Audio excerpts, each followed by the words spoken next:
YS Jagan పార్టీకి లేదంటే ఆ ప్రభుత్వానికి ఎన్ని మార్కులు వేస్తారు మీరు? 100 మార్కులు అనుకోండి. 100 కాదండి. ఆ. ఇప్పుడు జగన్ ఆపరేట్ చేస్తున్నటువంటి విధి విధానాల ప్రకారంగా అంటే ఖచ్చితంగా చెప్తాను, 195% వానికే మార్కులు వేస్తాను. ఎందుకు అడిగిన తప్పేముంది? ఎందుకండి అన్ని మార్కులని? ఫస్ట్ ఆఫ్ ఆల్ ఒక మిడిల్ క్లాస్ మ్యాన్గా ఆలోచించండి. మీరు ఎప్పుడన్నా రేషన్ కార్డు తీసుకుని రేషన్ షాప్కి వెళ్ళారా? నా చిన్నప్పుడు వెళ్ళానండి. వెళ్ళాను. అప్పుడు పరిస్థితి ఏంటి, ఎలా ఉండింది? చాలా ఒక దారుణమైన పరిస్థితి. అప్పుడు ఆ రేషన్ బియ్యం తీసుకుని వండుకోవడం అన్నీ చేసుకునేవాళ్ళం మేము కదా. ఇప్పుడు అదే రేషన్ బియ్యం కావచ్చు, పప్పు కావచ్చు, ధాన్యం కావచ్చు, నూనె కావచ్చు, ప్రతి ఒక్కటి కిరాణా షాప్ సామాన్లు వస్తున్నాయా లేదా ఇంటి ముందరకి? ఇంటి ముందుగా ఉంది వెహికల్తో. అవును, అది గొప్ప అచీవ్మెంట్ కదా. వాళ్ళ నాయన డాక్టర్ కాబట్టి 108 అన్నది పెట్టాడు. ఇప్పటికీ still it is running that. Okay. ఆ తర్వాత ఆయన తాలూకు అనేకమైనటువంటి లక్ష్యాలు ఆ జెండాలనే పెట్టాడుగా. నవరత్నాలు అండి ఆ జెండాలో పెట్టాడుగా. అందులో ఉన్న ప్రతి ఒక్క దాన్ని కూడా సాధ్యమైనంత వరకు తన శక్తి మేరకు పూర్తి చేయడానికే ప్రయత్నిస్తున్నాడుగా. He is a real right person to lead the post of CM. ఇంకోటి ఏంటంటే ఆంధ్రప్రదేశ్కి 3 రాజధానులు చెప్తున్నారండి. ఒకప్పుడు సెపరేట్ ఆంధ్ర ఉద్యమం అన్నది ఏర్పడితే చెన్నై, తమిళనాడు, అప్పట్లో అంతా కూడా సౌత్ ఇండియాలో ఒక యూనిట్ కింద తమిళనాడు ఆంధ్ర రెండు కూడా ఏకీకృతంగా ఉండేది. అప్పుడు పొట్టి శ్రీరాములు ప్రాంతీయ అభిమానంతో, ప్రాంతీయ తత్వంతో సెపరేట్ ఆంధ్ర అన్నాడు. మరి చేశాడు. 41 రోజులో నిరాహార దీక్ష చేశాడు. పొట్టి శ్రీరాములు చచ్చిపోయాడు, పిచ్చాడు.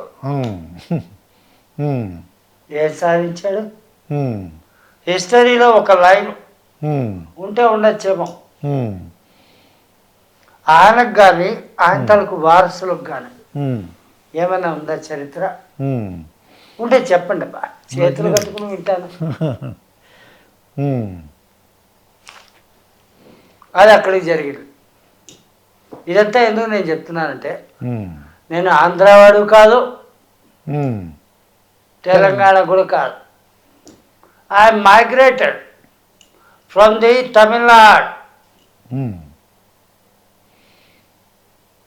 అంతర్లీనంగా తమిళనాడు మీద నాకు అభిమానం ఉందని నువ్వు అనుకోవద్దు. ఏమన్నాను? అది తమిళనాడు మీద అభిమానం లేదు, దాని నుంచి వెడగొట్టిస్తున్నారు. దాని నుంచి బయటకు వచ్చామబ్బా. వచ్చారు. మా నాయన ఎప్పుడో వచ్చేసాడు. నేను పుట్టింది పెరిగింది విజయవాడ, రౌడీ బజార్. ఏమిటి రౌడీ బజార్? అర్థం కదా? అర్థమైందండి. ఆ పిచ్చోడు ఎవడో, ఆయన పిచ్చోడు అంటే పిచ్చోడు ఎవడో అన్నానంటే తప్పేంలే, నాకు గుర్తురాలేదు కాబట్టి అంటున్నా. రామ్ గోపాల్ వర్మ అన్నది గుర్తొచ్చింది. అది ఆ తర్వాత ఇది కూడా ఎయిట్ చేయాల్సిన పని లే. రామ్ గోపాల్ వర్మ పిచ్చోడు అంటే మేము ఒప్పుకుంటామండి. మేము కూడా డబుల్ పిచ్చోడు, అందమైన చాలా పెద్ద పిచ్చోడు. రౌడీ రాజ్యం అని చెప్పి తీశాడు. అవును, అదే బెజవాడ రౌడీ రాజ్యము ఏదో తీశాడు. నేను అయితే ఆ సినిమా చూడలే. అందులో పుట్టినవాడిని. అది ఆ తర్వాత నా బతుకు తలకిందులైతే ఆ తలకిందులైన క్రమంలో బీహార్కి పోయినబ్బా. ఎప్పుడో సంగతి. అది అయితే ఈ 3 రాజధానుల గురించి మనం పూర్తిగా చెప్పేది వినండి. ఆ, ఇదంతా వింటే కానీ మీకు ఏది అర్థం కాదు. ఉమ్, బీహార్ పోయాను. ఆ రోజుల్లో బీహార్ అంటే ఏంటో మీకు తెలియదు. ఉమ్, ఇప్పుడు బీహార్ అంటే ఏంటో కూడా మీకు తెలియదు. తెలియదండి. రౌడీయిజం లేకపోతే ఏది సాధ్యం కాదు. అక్కడ అక్కడ కూడా ఉమ్, రౌడీయం చేస్తూ రాజకీయం చేస్తూ ఉమ్, వ్యాపారం చేస్తూ బతికినోడే. Um, no case no system. Okay. ఇది కనుక ఛాలెంజింగ్గా తీసుకుంటే ఉమ్, ఏ గవర్నమెంట్కైనా సరే ఉమ్, చీటి కేసి ఛాలెంజ్ చేస్తున్నా. ఉమ్, ఒక్క కేసు నిరూపించండి. ఉమ్, మీ తాలూకు ఛానల్ ముఖంగా నేను ఛాలెంజ్ చేస్తున్నాను, ఉమ్, నిరూపించండి. నేనే కనుక రాజకీయ నాయకుడైతే ఉమ్, నా రాజకీయం ఎంత భయంకరంగా ఉంటుందో ఎవరికి అర్థం కాదు. ఇదంతా ఎందుకులే కానీ ఉమ్, స్వకుశ మర్దనం అంటారు, అదే అది. అది నాకొద్దు. ఉమ్. ఇది ఈ 3 రాజధానులు వాళ్ళు ఏమంటున్నారంటే ఇది జగన్ చేసిన తప్పేమో 3 రాజధానులు. కాదబ్బా, ఆ. పరిపాలన వికేంద్రీకరణ చాలా అవసరం. ఉమ్, ఆంధ్రాకు అంటే ఉమ్మడి ఆంధ్రాకి. ఓకే. హైదరాబాదు గొప్పది అన్నారు. హైదరాబాద్ని గొప్పగా మనం తీసుకున్నాము. ఉమ్, ఉన్న డెవలప్మెంట్ అంతా కూడా ఇక్కడ జరిగింది. ఇక్కడ ఏదో మనం మోసపోయాము, వేస్ట్ అయిపోయాము అనుకుంటున్నారు. ఉమ్, కానీ అది అలా కాకుండా సంథింగ్ డిఫరెంట్గా ఆలోచిస్తే ఉమ్, కర్నూలు ఉమ్, హైకోర్టు వగైరాలు, అది దానికి అక్కడ న్యాయ రాజధాని అంటున్నారండి. న్యాయ రాజధాని. ఉమ్, మంగళగిరి అదే మన పప్పుబాయ్, అది అమరావతి. పప్పుబాయ్ మంగళగిరి, ఉమ్, మంగళగిరి మంగళగిరి మంగళగిరి. పప్పుబాయ్ అన్నాడుగా. ఉమ్, దాన్ని మనం తీసుకుంటే అది అమరావతి. Hmm. ఓకే. అదే వైజాగ్, ఉమ్, అది ఎందుకు తీసుకున్నాడు అంటే నేను చెప్తాను. అది ఎగ్జిక్యూటివ్ క్యాపిటల్ అని చెప్తున్నారు ఆయన. ఎగ్జిక్యూటివ్ క్యాపిటల్ అనేది పక్కా right. Um, is a best executor of the businessman. Okay అండి. Executor and administrator of the businessman. Business system. Um, నేను అంటే తప్పుగా అనుకోవద్దు, ఉమ్, అందరినీ నేను ఇలాగే పలకరిస్తుంటాను. ఉమ్, నాయన అంటాను. ఉమ్, అందరూ నాకు తండ్రి లాంటి వాళ్ళే, ఉమ్, అందరూ నాకు బిడ్డలు లాంటి వాళ్ళే. ఉమ్. అయితే ఇక్కడ హార్బర్ లేకపోతే డెవలప్మెంట్ ఉండదు. ఇంటర్నేషనల్ ఎయిర్పోర్ట్ లేకపోతే ఉమ్, డెవలప్మెంట్స్ ఉండవు. దీనికి జగన్మోహన్ రెడ్డి చేసింది ఏంటి? ప్రతి జిల్లాకు హెడ్ క్వార్టర్స్ అంటే ప్రతి జిల్లాలో ఒక దగ్గర ఎయిర్పోర్టు నిర్మించాలనే ప్రయత్నంలో ఉన్నారు. అవును, ప్రతి జిల్లాకు ఒక ఎయిర్పోర్ట్. ఉమ్, గొప్ప స్థితి. ఉమ్, అందులో ఎక్కడ ఇంటర్నేషనల్ వస్తుందో తెలియదు. Um, either it is Vizag, um, maybe అన్ని విధాల అర్హత కలిగి ఉండేది వైజాగ్. ఉమ్, తప్పేలేదు, దానికి తగ్గేదేలే. అయితే ప్రతిపక్షాలందరూ కూడా ఏమన్నారంటే అండి ఈ ప్రతిపక్షాలు సవా లక్ష చెప్తారండి. రోడ్ల పరిస్థితి ఏం ఇక్కడ బాగాలేదు. నేను చాలా క్లియర్ చెప్తాను. ఉమ్, నేను హైదరాబాద్లో సెల్ఫ్ కార్ డ్రైవ్ మొదలు పెడితే ఉమ్, అప్ టు ద కన్యాకుమారి ఉమ్, అన్ని నేషనల్ హైవేస్లో తిరుగుతున్నారు. ప్రతి చోట కూడా రోడ్డు బాగున్నాయి. స్టేట్ హైవేస్లో 90% రోడ్లు బాగున్నాయి. 10% కొంచెం ఎగుడు దిగుళ్ళు ఉంటాయి.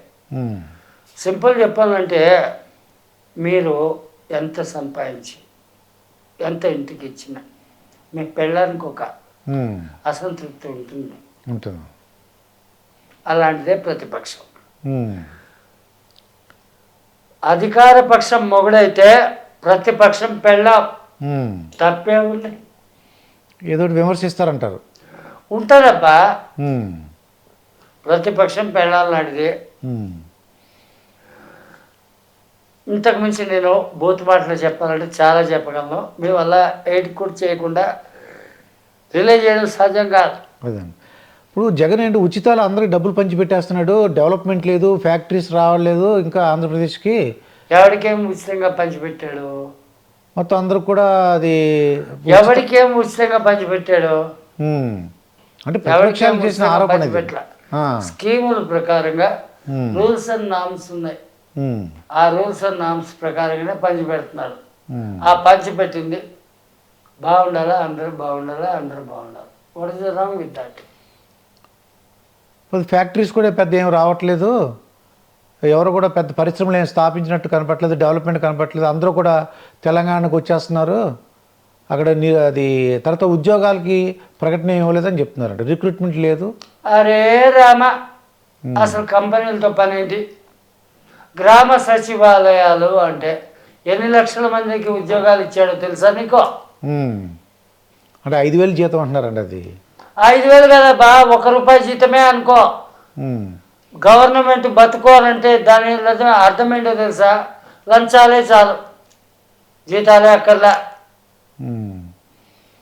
నేను చాలా ఇంపార్షియల్ అబ్బా, అర్థం కదా? అర్థమైందండి. అది ఇంపార్షియల్ అంటున్నారు మీరు, ఉన్నమాట చెప్తున్నాను అంటున్నారు మీరు. అంటే అథెంటికేషన్ ఉంటే చాలు, ₹1 జీతం అక్కర్లేదు. అది జగన్, చంద్రబాబు నాయుడు, మోడీనా, అంతకుమించి గోడినా, ఎవడైనా ఒకటే. అందరూ నా బోడి. ఏమన్నా అందరూ మోడీ బోడి బోడి, అది గుడ్నెస్ ఉన్నా. ఓటర్ అనేవాడు ఇది అర్థం చేసుకుంటే బాగుపడతాడు. నువ్వు ఎక్కడి నుంచి నిన్ను ఎక్కడికి డ్రైవ్ చేస్తున్నావు నాకు అర్థమైంది. నేను ఎక్కడి నుంచి నిన్ను ఎక్కడికి డ్రైవ్ చేస్తున్నావు నీకు అర్థం కావాలా? అది చైనా జనాభా బాగా పెరగడానికి ఏప్రిల్ 1 నుంచి 7th వరకు అంటే 7 రోజుల పాటు పిల్లలకి అందరికి హాలిడేస్ ఇచ్చారండి. అంతే చెప్పనా? చైనాలో పిల్లలు పుట్టట్లేదంట, కాబట్టి వాళ్ళందరూ కూడా ప్రేమించుకోండి, పెళ్లి చేసుకోండి, లేక పెళ్లి చేసుకోకపోయినా పర్లేదా, పిల్లల్ని మాత్రం కనండి అంటున్నారు. మన ఇండియన్స్ అందరికీ కూడా గొప్ప అవకాశం. చైనా చలో చైనా, చలో చైనా. అర్థమైంది. కానీ అక్కడ ఒప్పుకోరులేండి, అలాగే ఒప్పుకోరు. ఏమి ఇబ్బంది లేదబ్బా. వాళ్ళకి కావాల్సిన బిడ్డలో మన దగ్గర ఉండాల్సినంత స్టాక్ ఉంది. ఓకే, ఇచ్చేద్దాము, పంచేద్దాము. పంచడానికి ఏదో పుట్టింది. వీలైతే మీరు కూడా చేయడానికి ఒక వీసా ఏర్పాటు చేసుకోండి. మీరు కనుక క్లియర్గా చెప్తున్నా, మీరు కనుక పిల్లల్ని పుట్టించగలిగితే. అర్థమైందా లేదా? అర్థమైందండి. అయిపోయా. అది దుబాయ్కి పోయి ఏంది సంపాదించేది? పిల్లల్ని కానీ మీకు బిడ్డలు ఇస్తాము, మాకు ఎంత ఇస్తామని అడుక్కోండి, డబ్బు సంపాదించేది. ఇదండి అరవింద్ అఘోరితో వచ్చినటువంటి మన ఇంటర్వ్యూ. మరికొన్ని విశేషాలతో మరొక ఇంటర్వ్యూలో కలుసుకుందాం. అంతవరకు సెలవు, నమస్కారం. పదాలు తెలియని పెదవులకు అమృత వాక్యం అమ్మ. సంతానలేమి సమస్యతో బాధపడుతున్న ప్రతి స్త్రీమూర్తి బాధను మేము అర్థం చేసుకోగలం. Fertinine world best embryology lab మరియు జిల్ట్రిక్స్ అలారం సిస్టాన్ని మొట్టమొదటిసారిగా ఏపీ మరియు తెలంగాణలో ఈ నెల 9న ప్రముఖ సినీ నటి స్నేహ, స్పెయిన్ దేశానికి చెందిన international senior embryologist Javier Herrera గారు ప్రారంభించారు. ఈ శుభతరుణంలో రక్త పరీక్షలు, AMH test, RBS, సెమిన్ analysis, ultrasound scan, follicle scan ఈ నెల 31 వరకు ఉచితంగా అందిస్తుంది. ఫెర్టినైన్ అంటే సంతానం, 49 అంటే సంతోషం.